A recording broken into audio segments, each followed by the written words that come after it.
Today I'm going to show you how I paint my recent floral bouquet on my new Valentine's and wedding magnet. Let's get started. I have my heart surface already, and I wanted to show you my color design cards that I've talked about in the past. I've gone ahead and put in all of these colors that we're using for the hearts for the surface, and I've made a template that makes it easier to follow, and go ahead and you can add in all your colors. If you want to go ahead and use this, you can find this on my VIP members club on Facebook. You might find it really helpful. So here I have my surface already. I put in all of the hearts, and I've used some alcohol swabs to go ahead and distress it so that it makes it old and vintage looking. And so now we're ready to go ahead and start the design, where I'm listing all of the paints that I'm using so far: the Hauser light green, the Hauser dark green, and the avocado on a wet palette. And the brushes that I'm using are all listed. I really like these silver silk brushes. You can see all the different sizes in the pattern that I'm using, and then I've also listed them right here just for your convenience.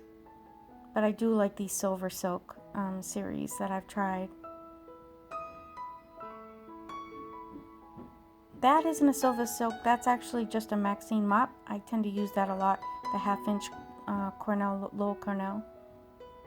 And so here I'm starting off with the basic, very, very light. I go from light to dark usually on the surface. And I'm going ahead with step 1 to start the floral bouquet, and I'm going to add a little bit of a double or a triple load of the blending gel with the 2 colors that I have listed in your pattern. And I'm going to go ahead and practice on a practice test strip, which I like to do often. Gives me a chance to see what size I want and just how I want the pattern to look before I get it on the actual surface itself. So I'm just going to go ahead in here and I'm going to start painting all over. And it's a pretty simple, very, very basic. Again, I'm going lighter to dark. I'm going to add in some white here. At some point I am triple loading with the 3 colors and the white, and you can see the triple loads in here as I work this. And I'm just working in kind of threes. I'm just going around and lightly putting in the different leaves, and it's helping me as I put in these initial ones to tell me where I want to put my florals. It's not really using a picture, just going according to my imagination, whatever I think is going to look good. So I'm just going to go ahead and pop these in here.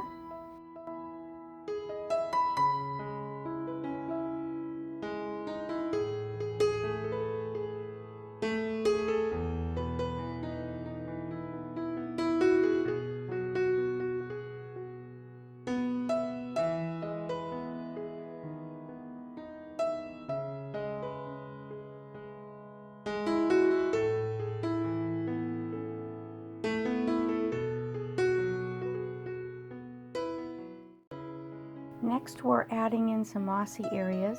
This is step 2 of the pattern.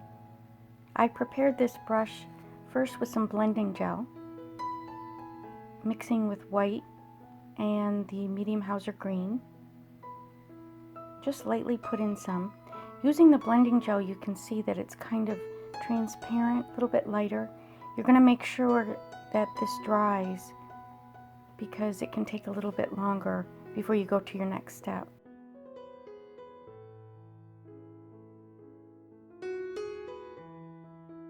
After this is dry, I'm going to go ahead in and start the beginning petals. I'm going to use the angler brush for this because I like the nice wide petals that it creates. And I'm going around just looking at the design a little bit.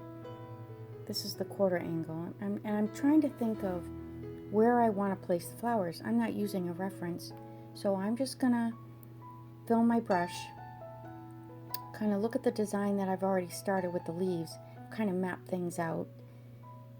I've already prepared that with the blending gel, and I'm going to use one corner with the white, that would be for my inside, and the other corner with the royal fuchsia.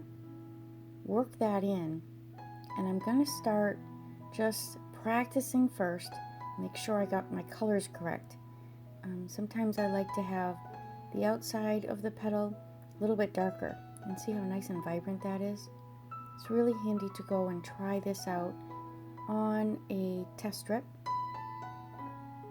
and just work it into the brush. If you know that you got your colors right, you've already tested it out, you're ready to roll, you're ready to start. And again, I always put a little dab on that just to make sure I just have it correct, because you can still take this off with a Q-tip, but I like to make sure I know what I'm doing before I start my work. And I'm just going to slowly dab around, put pressure in some areas and not, and move around the design as to where I think I'd like to put the main flowers.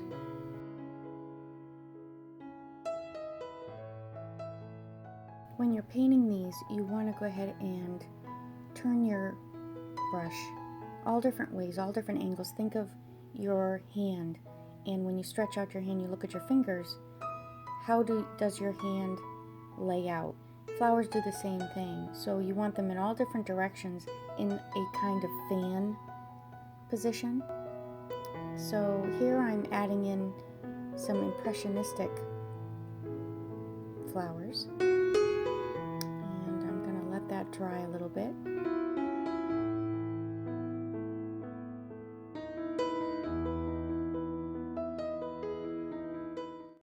We have the initial flowers down, and it's pretty much dry.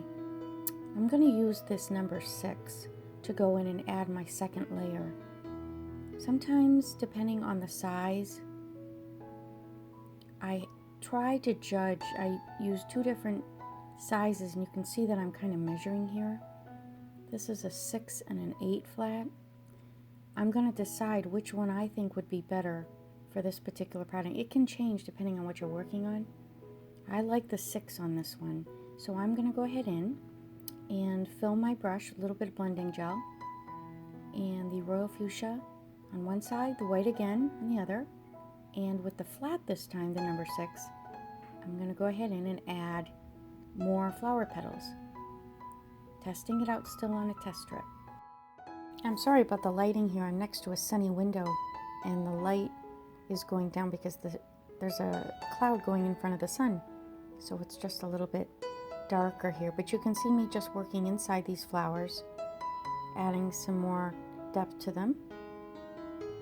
And notice that I'm turning the design a little bit because I want to face it in all different ways. It makes it easier for me to add my petals in a less uniform way.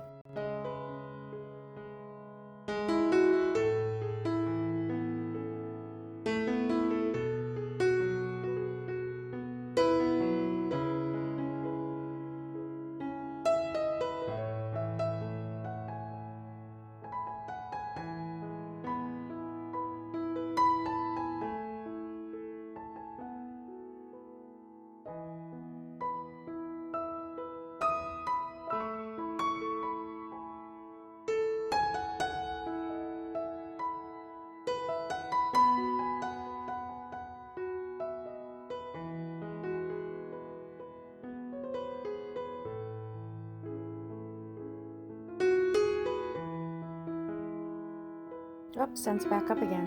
So now we're in business. We're rolling right along here. I'm just adding a few more little bit of a white wisps to some of the impressionistic flowers because I want them to pop up a little bit. You can see me turning my brush a little bit here and there. And I love testing it out on the test strip when I'm using the blending gel. It really helps me to know where I'm at. I even sometimes add a little bit of green to some of the background leaves. It just adds a little bit even more depth.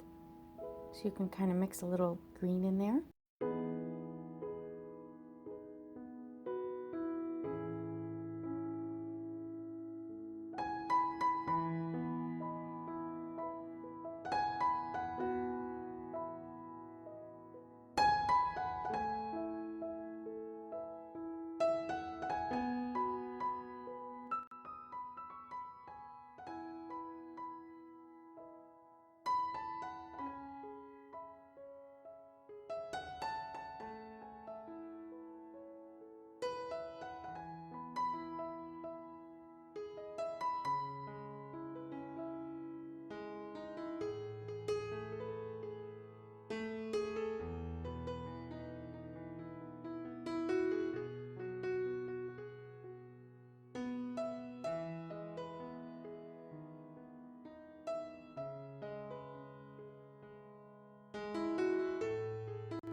Really what I do here is, as I'm turning things and I'm adding little things here and there, keep adding layers to these flowers and these impressionistic flowers for the background until you feel they're done.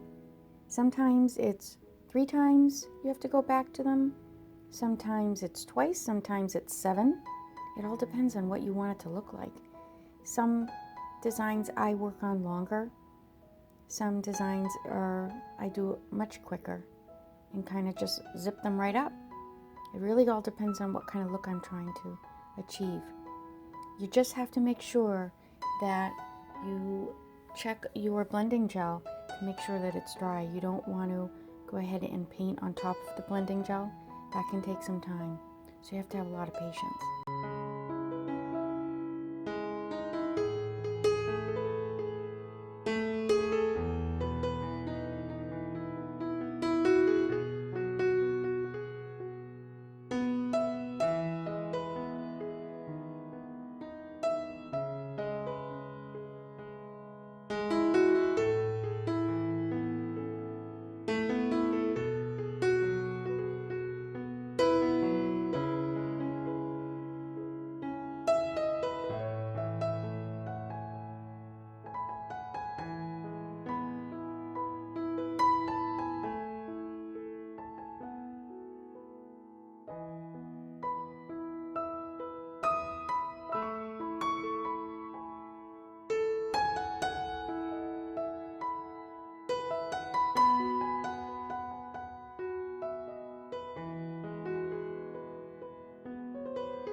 You can really see this coming together now. I love adding at the end just the white on top of the petals because it seems to pull the whole thing in, and you can really see it coming together. It's kind of exciting.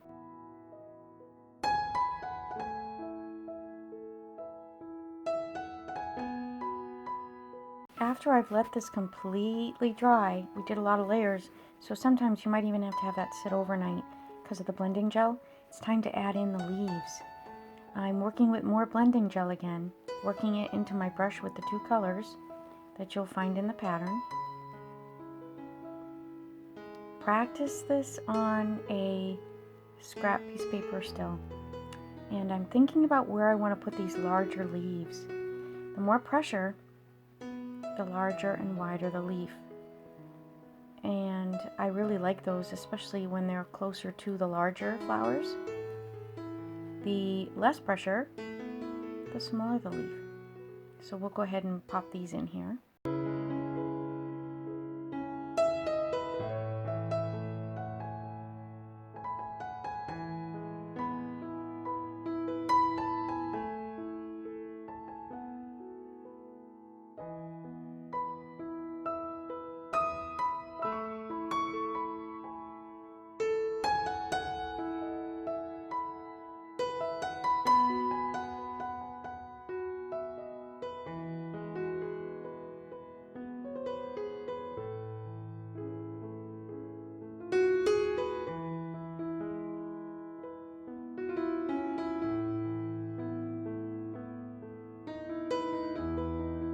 What I'm doing here is I've picked up some blending gel, went right into the old painting trail, and I'm just adding some wisps and some lighter background accent leaves to this.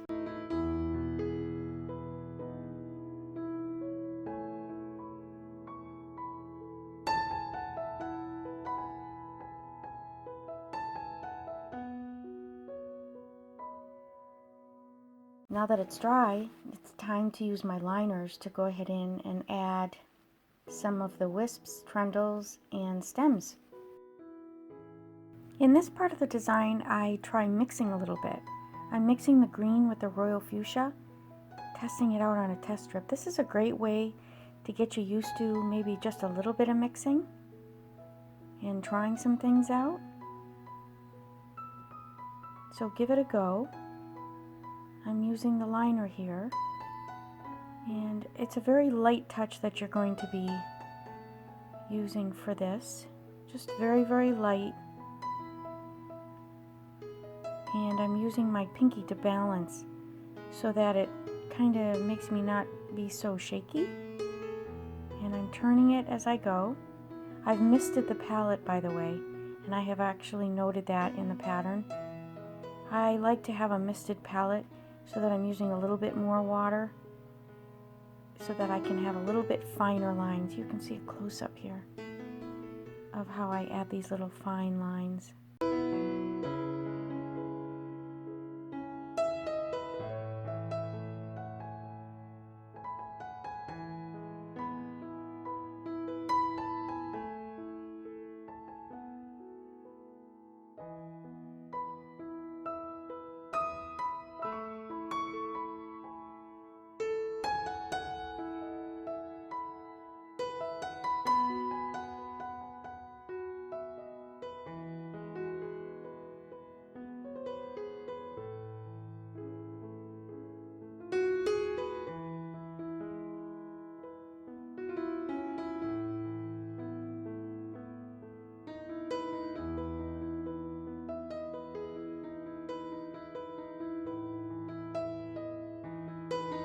After letting that dry a little bit, I'm going to go in and add even some more.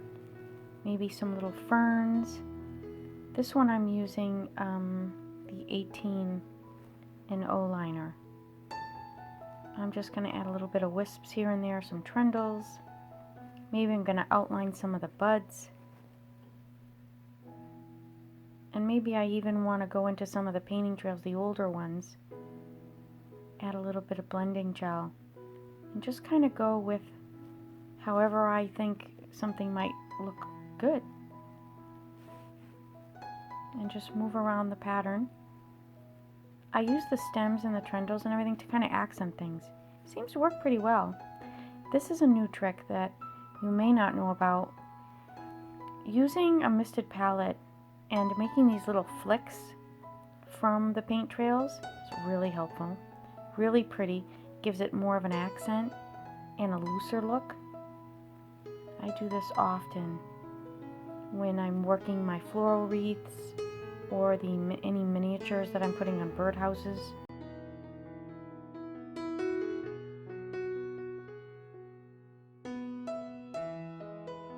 I hope you found this video helpful, and you can find me in my Etsy shop, and then also you can find me on my YouTube channel. Happy painting!